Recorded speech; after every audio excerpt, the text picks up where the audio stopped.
Anyway, Money makes the world go around, and also all about sports, it seems. like Shubham says, it's a damn business. Everyone needs money. Everyone needs to function. I think he has Kylian Mbappe's salary right here. He knows it. He knows it. Salary caps, I think, can be an effective way to build competition. They need to be uniformly applied. The NBA is one body. Yeah, You're talking yeah. about FIFA here as a whole. You're talking about UEFA. Then you're talking about players coming outside of the UEFA as well. Yes, let's not make the sport boring by making by creating monopolies by not having rules. Make Dana Yeah, White the anything- president of FIFA. I think that's my closing thought. No, are you crazy? Even Dana White doesn't pay, man.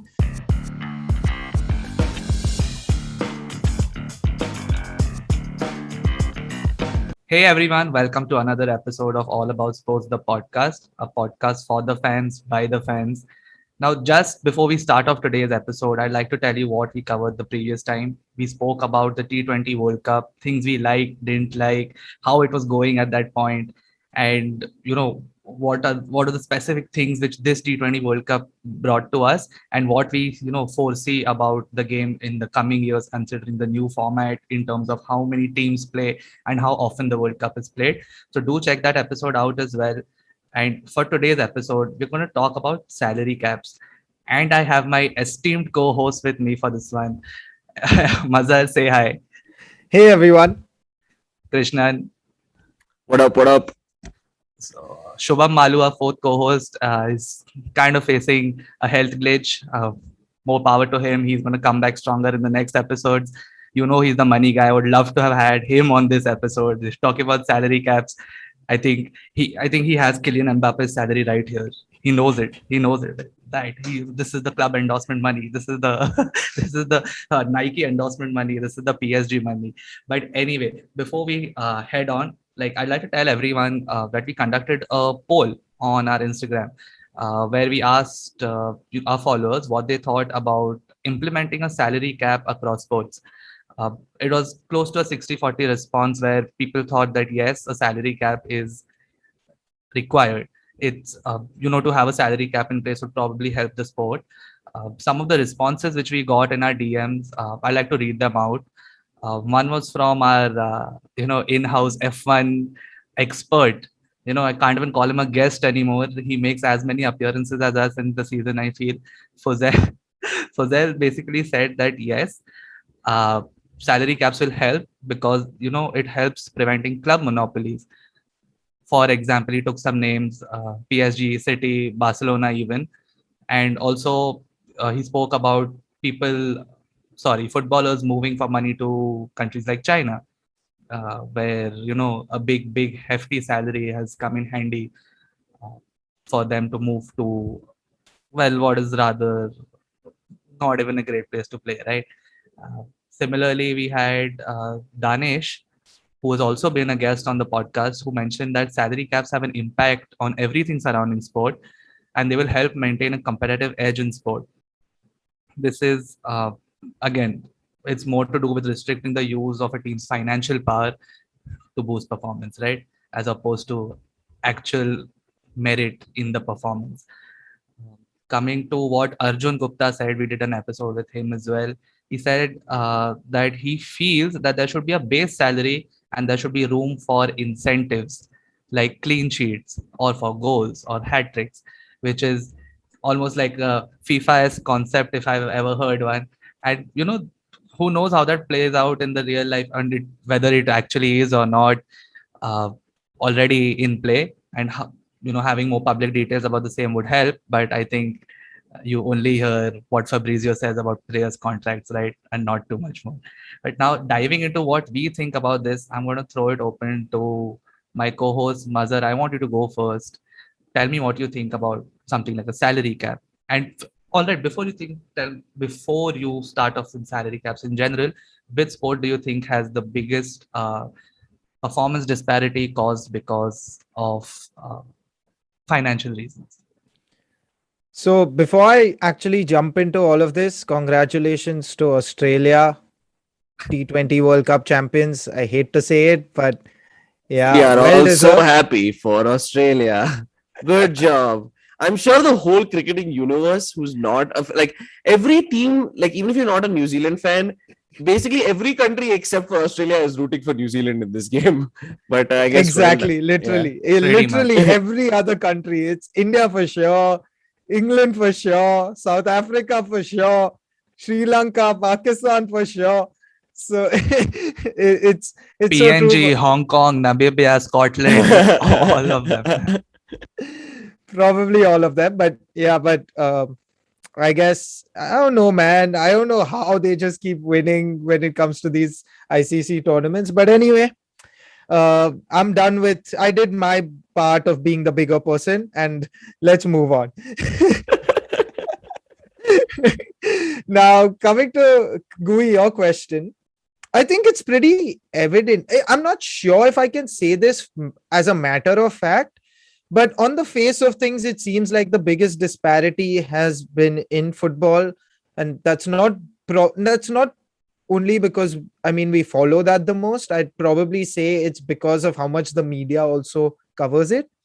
So I think it's got to be football. But I have heard stories around the NFL and the MLB and how certain players have earned absurd amounts, and then the entire team structure has fallen apart because of it. So maybe it's there in those sports, but since we don't really follow those American sports, we can't really comment on it. So I'm going to stick to football. Coming to the question, I was one of those people who voted no for the player caps.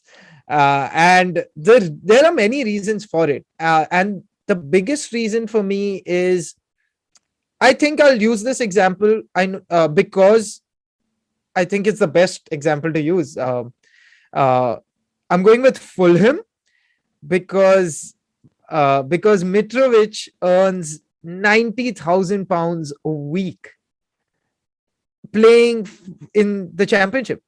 So if you have a player cap, Fulham would never potentially get someone like a Mitrovic, and even potentially have a stellar, stellar in terms of like what he can bring to a Fulham, in terms of that impact that he can have.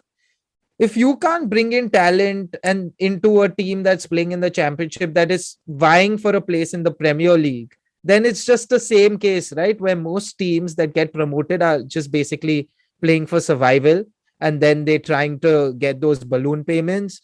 So I think it's just, I know it's just one example that I'm using, but I just feel like I'm looking at it from general, like organizational perspectives as well, right? Do partners in consulting firms have caps? Do any employees in firms nowadays, especially, okay, fine, consulting is still a hierarchical system, but let's look at like some of the tech firms and software companies and all of these. It doesn't matter. An analyst who's a first year analyst could be earning $1 million as compared to a third year analyst who's probably earning 250 because of what he brings to the table. So I don't know if you can set a cap, because they've obviously tried it in the past. It hasn't worked. The Premier League tried that. They said that and it didn't work. Then United broke the bank, got Cantona, and we all saw what happened then. So in general, I think setting these caps probably also kills the game in a lot of ways, because then players would be less motivated to perform in a lot of ways. They'd probably set into this comfort bubble where they are like, oh yeah, I'm earning the maximum I can. So is there a point in me elevating my game, trying to be better? Can you probably see? I don't know if the performance levels would also then shoot up and improve, because then they're not really driven by anything. The point of sports people is to be the best, not only be the best, to be known, be popular, and then in turn make money through that, right? That's why they do endorsements. That's why they do all of that, because let's face it, they all want money. So if you put a cap, I just think it sort of, I don't know, I guess it just ruins the fun for me. And I think there's a lot, people just look at it from this ethical standpoint and all of these things. But if someone has the money and they're willing to pay it, it's their business. Let them go ahead and do it. I know I'll get a lot of comments the other way, but I'm willing to hear that out. But I think it's good to start off going against it is just what I'm going to say.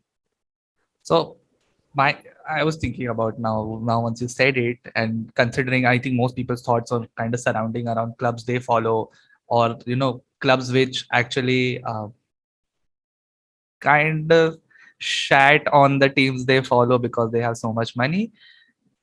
City coming into the picture, PSG coming into the picture, Barcelona and Madrid having so much money, right? But this is a good way to look at it, thinking about clubs which are vying for a place in the Premier League or in the first division of their respective countries. Krishnan, what do you think? Do you have like something which is not in line with what Mazhar just said?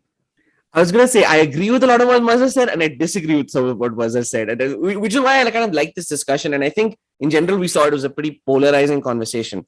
I think the big point that I kind of want to agree with Mazhar on is, at the end of the day, salary caps are only effective if they're agreed on by a group, right? The reason PSG exists, the reason Man City have been able to get the kind of players they do, is because other people aren't able to spend the way that they're able to, right? We saw the massive offload that both Barcelona and Real Madrid had this last summer. The reason was that La Liga had these additional financial rules that they had, which means they had to offload a bunch of their players. So that's the exact example of a case where if one organization within Europe, or one national federation within the European Football Federation imposes certain salary cap regulations and others don't, it doesn't really work in that situation, because then other people who are able to pay are able to bring in others. So salary caps, I think, can be an effective way to build competition, but they need to be uniformly applied. In exactly Mazhar's examples, right? The reason that like certain companies can't exactly impose a salary cap is because then your people will just leave and go to other companies who can pay. The same thing goes, for example, Mitrovic and Fulham, right? I mean, if the rules for the second division are different from the rules of the Premier League, then everyone in the second division will be like, no, it's not worth me waiting this whole season to potentially get back in the Premier League. I'll just screw this team and go to the Premier League where I can make more money. So salary caps are complicated because I think, like Mazhar said, football will always be at a disadvantage in this sense, because football is not run by one organization, right? UEFA sure can put some overlying rules and overlying structure, but fundamentally, each country's league has its own federation and sets its own set of rules. But if we could live in this hypothetical world where UEFA calls the shots and can kind of run leagues across Europe, somewhat like the NBA operation, runs basically all of the important basketball leagues, which is the NBA and the G League. EuroLeague is not part of that, but they have control of the NBA, which is the big basketball asset and the big basketball league in the world. If you can run the NBA or the NHL or the MLB as this single sort of organization that's kind of the rule setter, and UEFA can do the same thing across Europe, I do actually think that salaries have the capability to improve competition. And the reason I believe that is, when we say there has to be a salary cap, that doesn't mean people have to get low amounts, right? The NBA has a salary cap. LeBron gets an awesome, he's on a maximum contract. LeBron gets a maximum contract. He's he's in a great position. You can still differentiate pay amongst people, and certain people will still get really high contracts. All that we would say is, hey, the maximum contract that you can offer as LA Lakers is the same contract that whatever Minnesota Timberwolves can offer. And it would be great to live in a world where, footballing teams like Norwich are able to play their highest paid players the same amount as, say, United, Arsenal, Liverpool, I guess now Newcastle, and could actually bring in talent in that manner. Now, let's get the second part, though, which I think we'll all come to is that really feasible for football? Is that even possible? That I don't know. It's a much harder question. I don't think we've discussed this so much, right? US sports versus global sports. To me, it comes down to a similar conversation. It's very, very hard to kind of streamline sports the way the US sporting industry has done, and kind of capitalize and monopolize kind of who is responsible for a single sport, and do the same thing for football, because football is fundamentally such a disparate sport in the number of different places it's played. The closest thing would be if UEFA imposed more strict financial fair play laws, but I don't really think it's possible to do much more. I think it would be cool, I don't know how possible it is to be that uniform. Okay, hear me out. Right now, we've spoken about like it's kind of very difficult to impose a salary cap. But essentially, if you say something which makes the smaller teams and the high, again, because we're mentioning that there is a pyramid structure to football, considering this is the sport we've picked to analyze. There is a pyramid structure to football where certain teams which earn, which have a lot more money courtesy of their past performances and the brand value it has generated, right, are sitting at the top of the pyramid. So if you do say salary caps, which are kind of slightly putting them in a bracket, all right, don't you think that helps? Because even amongst those clubs, those clubs, right, say you have a first division salary cap versus and a second division salary cap and a third division salary cap, which is uniform across uh, Europe, all right. So now all teams in the first division, they basically have to like control their spending on players or salaries, and maybe even associated spendings, because what that does is you are giving a 20th side team the chance to compete against the ones at the top. I understand why it's very difficult to do across divisions. That it's not something I think is even feasible. It's not possible for a fifth division side to, because even if you have a salary cap which is say uh, 20,000 pounds a week, that might not be something which is really useful for a fifth division side, right? So if you do salary caps which are kind of division wise, don't you think that kind of boosts the competition in the top? Also, Mitrovic is, I don't really think Mitrovic is the right example because he signed for Newcastle when Newcastle were already in the Prem, played a few seasons. Uh, I don't think Fulham's first season in the Prem is when he signed for them on loan. I think so. All right. But again, Fulham had the money to pay him a very big contract, right? 90K. Now, this is, don't look at it as a salary cap. This is something which is, if 100,000 salary cap was it for player wise for the top division, Fulham could still do it, right? Now, this is something which teams have to come on a consensus and agree on. Very long process, extremely difficult considering how wide the gap is in the top division itself, right? Forget the top division, the top six Premier League teams also, there is a very, very wide gap if you ask me. Yes, yes. Now, okay. Again, if you look at top earner versus top earner, might not be okay. But if you look at total salary spending versus total salary spending between the first and the sixth place team on the top six, I think you would find that City can just has a much bigger pool of resources to throw in terms of uh, salary expense. No. So great. So that's actually the issue that I feel. So yes, you could potentially impose a salary cap in the Premier League, let's say, right? And 1 to 20 would potentially come closer just by restricting one, because potentially City can't look to sign Grealish and Harry Kane in one summer. Potentially. That's something that can restrict number one. The problem is, I don't think 20 can go that much higher. And what I mean by that is, if you compare it to the NBA, let's say, there are only 30 teams, right?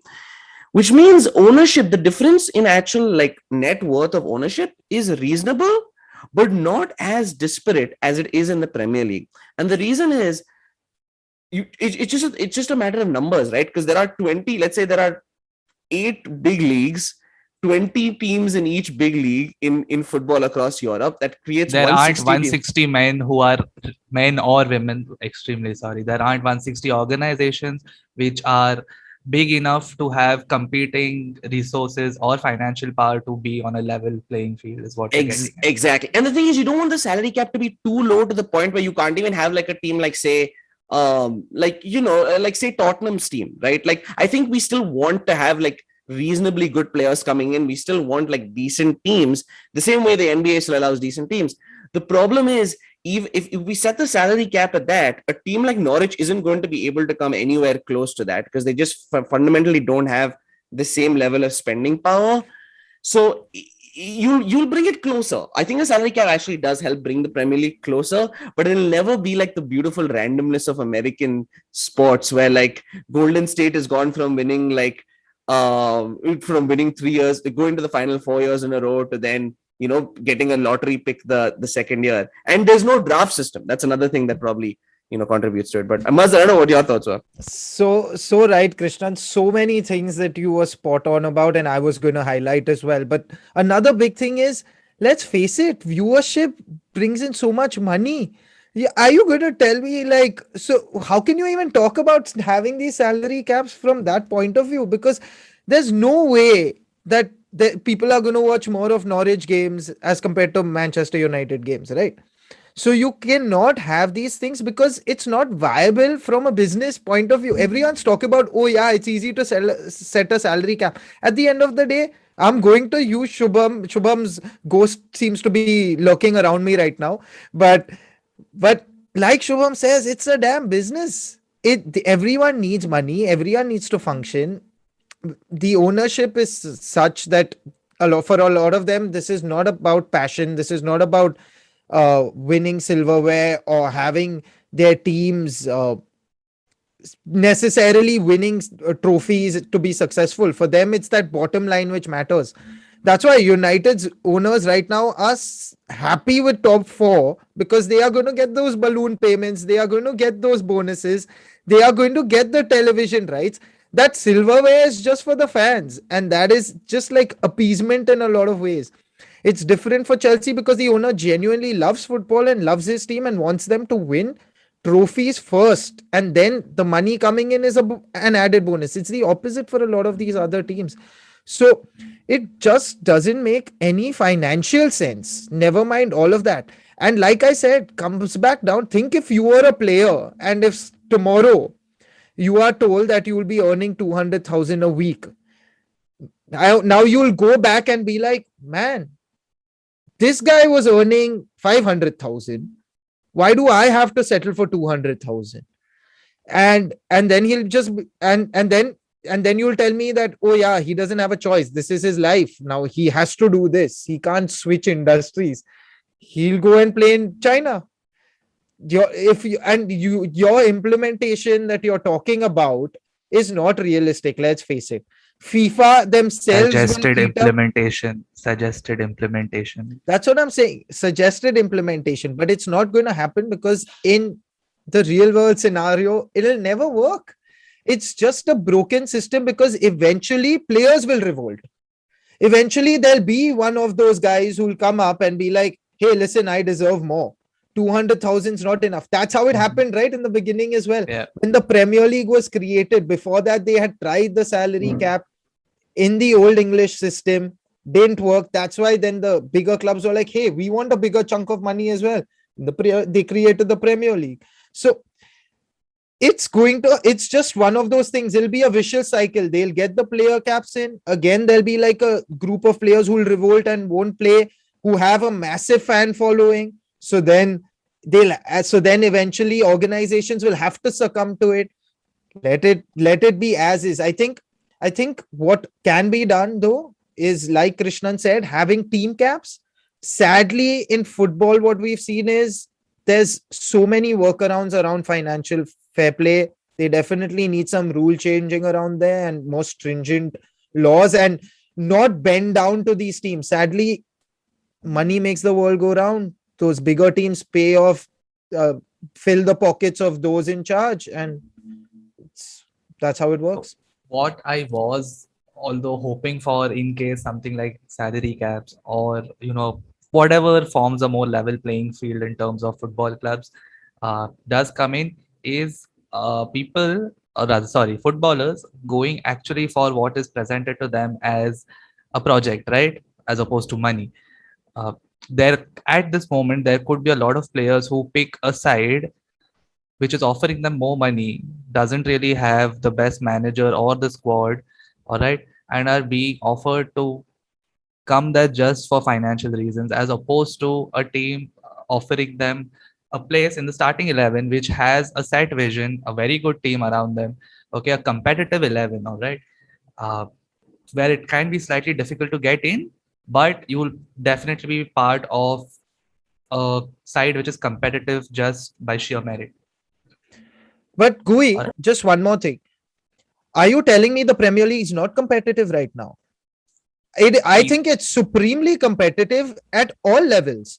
There's not a single day when I look, probably barring the Norwich games, I think most of the games have been relatively very competitive, and I've just seen that. So like the competition part is there. At the end of the day, sport is also an entertainment thing. So I don't think. also let's this just an undertone which I'd like to tell everyone. We're discussing this for the purpose of discussion, and we all understand that there is always going to be a number 1, 2, 3, 4, 5, 6, 7, 8, 9 and onwards in sports. Some team will be better than the other, and this could be for whatever reason. And you need it, right? Others, what else is motivating you to watch the sport? Right. What else is And motivating the players from playing the sport? That's what I'm saying. No, but also like the smaller teams and the players of these smaller teams, if they have a good season, they can also, that's how they get the bigger contracts from the bigger teams. So it gives them that opportunity. The moment you have a cap, then there's no motivation for them to try to push to get into the bigger teams as well. And then get more fans, more viewership. I think that's the essence of it. And that's why, so like capping it, for me personally, I'm not a big fan of it. so, Maz, I agree with you that on any given day, I agree the Premier League is pretty competitive, but I have no optimism about Norwich winning the Premier League in 3 years. And Yes, Krishnan, but Leicester did it, right? I know Leicester was a one-off. That's a huge one-off, right? It's one in 25, 30 That years is- where we've seen But that that happen. is the Krishna, biggest one-off we've Leon ever did it. seen. Leon did it. Inter did it. Last year was a No, season but of that. Inter got to spend, dude. Inter had Conte as their coach. Whatever, Inter's not but that's I not really agree. an underdog. That's like But like I'm saying, Milwaukee winning the that's NBA. Juve won 8 in a row. Come on. You're But dude, talking about, Inter Milan, my point is, see, in genuinely, when you look at American sports, right, you look at the difference in who have been in the finals of each of their sports. You compare this to 5 years ago, it's completely different teams every time, right? And the point is, sure, Leicester but have it's done. Krishna. Yes, agreed. It's different teams. But Yep. there are lots of overlapping players. There are Sure. lots. And again, like both of you only spoke about it. It's such a small data set. You're taking so many more people in the case of football in general. You're moving so many. The NBA is one body. You're talking about FIFA here as a whole. You're talking about UEFA. Then you're talking about players coming outside of the UEFA as well, like Son, for example. Yeah. So you're getting so many players. It's just a much bigger demographic as well. Absolutely. But why can't you do something like what the La Liga did? See, the issue that I think that exists in football, right, is that financial fair play is too vague and the punishments are very unclear. There's a completely you have to make up the money that you spend in 3 years, and then we can do one of 9 things to you if you don't do it. Then you have exceptions within those exceptions as well. Exactly. And the thing is, if that's the case, then teams are willing to push the buttons because they're willing to do nifty accounting and potentially be able to explain away any other any gaps that they might have between income versus outflowing cash. And B, the punishments are very unclear, so that they have optimism that they potentially may not even have to face the punishments, right? You look at Man City, for 4 weeks we thought they wouldn't be in the Champions League. Eventually they were able to get back in the Champions League. The thing that I think, La Liga's method has obviously caused a lot of pain for Barcelona and Real Madrid, but it was clear you have to bring your salary below 735 million or whatever it was, actually much less, 135 million or whatever it was for Barcelona. If not, you're going to have to sell your players. The same thing for the NBA, right? We know how complicated NBA contract systems are, right? It's so bloody complicated, all the mid-level exceptions, taxpayer. But there is a clear definition of where you have to be, what you have to be under, and where you need to be. And I think that is something that can help European football and even the Premier League. I don't think it'll make everyone equal. That'll never happen. And like you said, Maz, we got to differentiate salary cap, individual salary caps versus team caps. So we still want to have the ability to pay the Mbappes of the world, to pay the Hurricanes of the world. What we don't want, though, is all of those dudes on the same team. You get to pick 3 of those dudes. You can't have 9. You can't create PSG. You can create Tottenham even City to some extent, honestly, I believe have made pretty smart moves. Like they haven't been like Yes. ridiculous. They've done Off good late. business. People Off talk late. about a late. lot of things. Yes, Of people talk about a lot of things. But even, let's face it, even Liverpool, okay, not Liverpool, United Chelsea is the and worst example. Chelsea. Chelsea is the worst example of like, Yeah, United and Chelsea spent so much, but it was bad business. City spent a lot more, but it was good business in the end. They've reaped the benefits of it. So again, it comes back to good management and bad management. But I do agree, team caps are brilliant, and that's something that should be revisited, like Gui said as well. But player caps, no man, you can't do that to any person. Like it's wrong. It's wrong from any standpoint. If they deserve to Where get paid, and if there's a value attached to them, and if like whatever the metrics that are used to sort of give them that value, then by all means do pay them. But yeah, I agree with the team caps. so where I think the salary caps team caps on salary where team caps on salary really come into play is they will not let Madrid and Barca run away with the La Liga. Now you make, instead of Madrid and Barca compete, you help Valencia, Villarreal, Atletico. Okay, very bad example with Atletico. But yes, the historic top 5, Sevilla's, 6. yeah, all of those. Exactly. Yeah. You instead of there being a clear definition of like the top 2 versus the rest, and then the relegation teams, you are helping the relegation teams compete with the mid-table teams, and the mid-table teams really actually make a push for the top, which is where I think salary team caps on salary will help. Anyway, Krishnan, you were going to say something. I was going to reiterate the same point. And when we look across sports, right, team caps are the things that are the most common, right? You look at the NBA, right? They have both. They have a team cap. They do have an individual. They do have an individual salary cap, but it's pretty damn high. Like you would have to like it's pretty damn large. And really, the only contracts that are massively kind of hurt by it are probably rookie contracts. But rookies, as soon as they're off their rookie contract, can make a pretty big bump up in pay once they're off their rookie contract. You look at Formula One. Formula One is a team-based cap, right? Your expenditure on the team, salaries, innovation, all that falls under the salary cap, which is why you have one of the craziest things in F1, which is you have salaries like Max Verstappen's, I'm trying to remember what like Max Verstappen's salaries are, but salaries go from anywhere between like more than $1 million. So Lewis Hamilton is $62 million to the lowest, which is I'm not seeing the lowest, but I remember seeing the lowest last year, and it's one of the craziest things. It was something like 250,000. It was some bizarre number like that. Which is I'm pretty sure nothing as compared to the endorsement or the sponsorship that driver must be getting in. Oh, I'm sure. But sorry. The lowest one was 500,000 for Yuki Tsunoda in 2021. 500,000. I'm sure that people in like consulting companies, like at the highest level, that make about that, right? So the caps are typically at the team level, right? NBA, F1, even the La Liga rules, right? It's based on the team, right? It's based on the team not being able to spend. So that's where there's opportunity, right? You can still get to pick a few players. It's just the team as a whole has to play within certain rules just to make it a little more competitive. And something like a PSG, I don't know, can't happen, over and over again. Yes, let's not make the sport boring by making by creating monopolies by not having rules is what I think we've all agreed on at the end of this episode. Anyone has any closing thoughts? Make Dana White the president of FIFA. I think that's my closing thought. No, are you crazy? Even Dana White doesn't pay, man. Those guys are putting their lives on the line, and there's no money. We have a whole separate conversation on fighter pay. That's another subject. That's another one we're going to discuss. No, but genuinely, UFC needs to pay more, man, to their fighters. I'm glad you brought it up, but UFC definitely needs to pay more to their fighters. Those boxers earn so much money.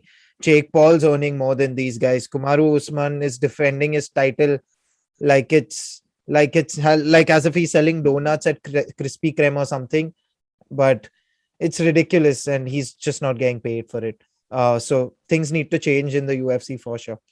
But closing thoughts, guys. Final yes or no to player caps, to player salary caps. Gui and Krishna. The third option is not really a feasible option. Let's go with that. All right. Maybe just for the sake of change. Yes, why not? For the sake of change, do it. I think no to individual salary caps, but 100% football specifically needs team caps across the leagues. Each league needs to make its own. Yeah. Fourth option: do anything to make certain teams less money oriented, or avoid the concentration of good players on a single team because it's required. You cannot have a 200 million spend on 4 players. Although 50 million is now a very it's all right as a transfer fee, but still, if you make 10-50 million signings, that's a lot of money, is what I'm coming to, and only 2 or 3 teams could do that. Yeah, it's just funny that we're talking about this, and we did one on Newcastle as well, and then that entire fiasco happened. But anyway, money makes the world go around, and also all about sports, it seems. Anyway, thanks everyone so much for tuning in, listening to what we had to say and offer on the subject. If you have certain thoughts around this, you can put it around in the comments, you can DM it to us, you can message it to us, you can LinkedIn post about it, because we're everywhere. We are goddamn everywhere, and you can hit us up on all of those channels. You could even probably reach out to any of us on our personal accounts. Thank you so much everyone for tuning in. Put down your suggestions for next episodes. Also, sometimes we run out of topics. Not really, we don't. But if there's something, if there's something you want us to cover specifically, do let us know. And see you next time. If you like this episode, make sure to leave a like and share it with anyone else who might be interested. You can also subscribe on any social media platform that you prefer, and all our links are in the bio. We also have a website with all our episodes as well as blogs and a whole lot of other sports content, so make sure to check that out as well.